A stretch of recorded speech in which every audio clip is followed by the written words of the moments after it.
Դու դժվարության մեջ ես ու քեզ մենակ են թողել։ Ու դու ստիպված ես մի կողմից հաղթահարել քո դժվարությունը, հիվանդությունը, կորուստը, ցավը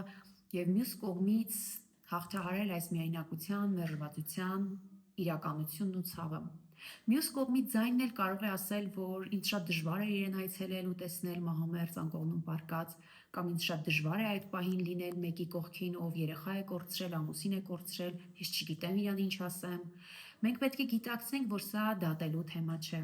Հաճախ այն մարդը, ով պետք է լինի դիմացինի ցավի մեջ, այդ ցավի պահին իր կողքին, պետք է նաև լինի մեկը, ով ունի այդ ներքին փորձը ինքն իր հետ առճակատվելու, ինքն իր ցավի փորձառությունը տանելու, ինքն իր ցավի հետ լինելու, բայց սովորաբար մարդիկ նմանօրինակ իրավիճակներում, քանի որ չունեն, ինչպես արդեն նշեցի, իրենց հետ մենակ մնալու փորձը, իրենց մեջ կարծես արթնացնում են կորուստի վախը, միայնակության, դատարկության իրենց ներքին հարցերը, իրենց մեջ ակտիվանում են իրենց չմշակված տագնապներն ու վախերը եւ մարդիկ փախնում են այդտեղից։ Եվ ձեր ցավը իրենց համար փաստորեն դառնում է մի դուռ, որից բոլորը փախնում են։ Եվ այստեղ շատ դժվար է իսկապես գիտակցել, որ այն պահին, երբ որ դու ամենաշատը կարիք ունեիր մտերիմների, նրանք չեկան, նրանք չայցելեցին, չզանգեցին, չգրեցին, եւ մարդիկ հաճախ հարց են տալիս, լավ, ինչու։ Բայց մենք պետք է գիտակցենք, որ նրանց լռությունը ձեր արժեքի հետ որևէ կապ չունի։ Նրանց լռությունը հաճախ իրենց անկարողության մասին է, նրանց անճարության մասին է։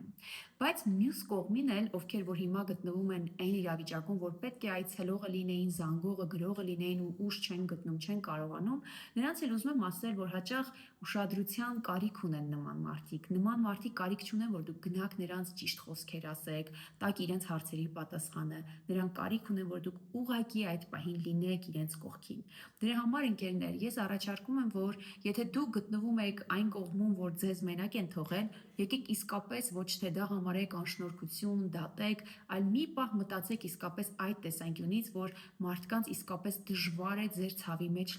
լինել, տեսնել ձեր դիսկոմֆորտը, ձեր տխրությունը, կորուստը։ Իսկ եթե դուք այն անձիկ եք, որ պետք է այցելեք ու զանգեք ու չեք կարողանում, հիշեք, որ նման ցավի մեջ եղող մարդիկ ուղղակի ձեր ներկայության կարիքը ունեն։ Ուղղակի քեզ հարց տուր. ինչու է քեզ դժվար ապրումակցել, ինչու է քեզ դժվար դիմացինի ցավը տեսնել, գուցե դու էլ քո ներսում ունես չմշակված ցավեր, գուցե նրան տեսնելով մահվան մահճում մտածում ես, որ մի օր դու էլ անբուժելի կհիվանդանաս ու կմահանաս, գուցե նրան տեսնելով մտերիմի կորուստի մեջ մտածում ես, որ դու էլ կկորցնես։ Թերապիան այն վայրը չէ, որտեղ կարող ես պատասխաններ գտնել, բայց թերապիան այն վայրն է, որտեղ դու կարող ես ուղղակի խոսել այս ամենի մասին եւ փախչելու փոխարեն փորձես առերեսվել քո ներսի վախերին։ Իսկ ովքեր որ կցանկանան այս հարցով խոսել ինձ հետ, կարող եք զանգահարել։